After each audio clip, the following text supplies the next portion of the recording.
price. So, tinatanggal na natin yung mga control. Pero hindi ibig sabihin basta ganun na lang. Dahil kailangan pa rin natin ayusin ang agricultural sector. Kailangan pa rin natin tulungan ang mga pinakamahirap, pinakagutom na para kahit pa paano makaahon sila. So, to do that, we have we will continue the assistance that we have been giving to farmers, number one. Also, the assistance that we have been given to those most underprivileged families. Yung sa pinakamababang demographic economic class.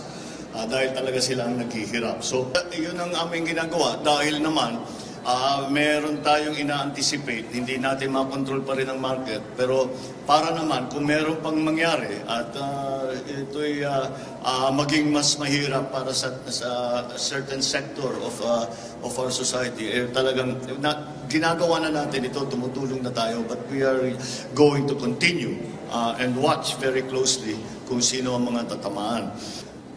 Bukod pa doon, there is, nung tinitignan namin kahapon yung statistics, ang problema talaga ay dito sa NCR. Dito mataas ang presyo ng bigas. Sa ibang lugar ngayon, pag tinitignan natin ang presyuhan, mas mababa na sa price cap. Kaya doon sa ibang lugar, medyo maayos. But that's natural. Dahil nasa city tayo, matagal bago dumating ang bigas dito, at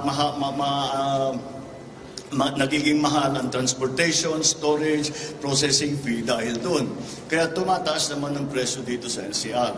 Kaya naman, I'm happy to announce na I gave instructions to the Speaker of the House of Representatives, Speaker Martin Romualdez.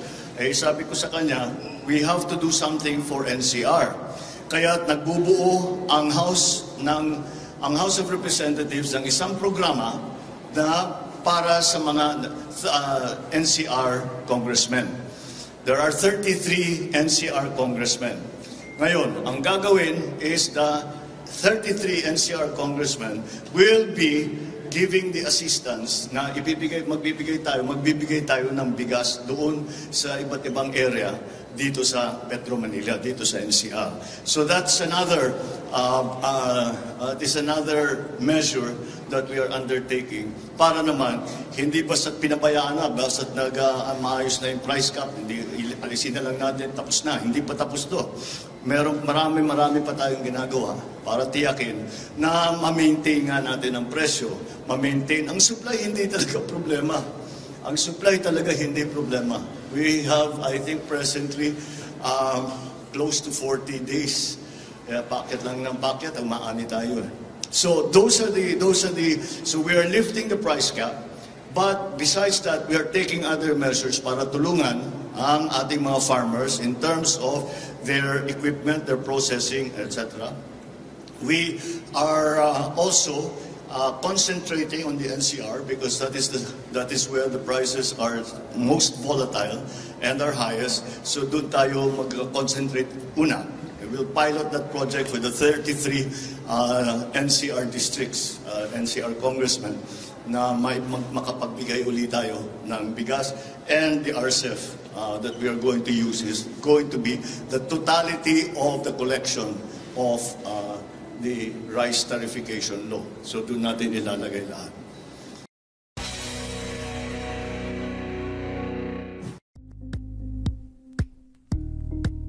Thank you for watching Politico TV. Please like and subscribe to our channel for more videos.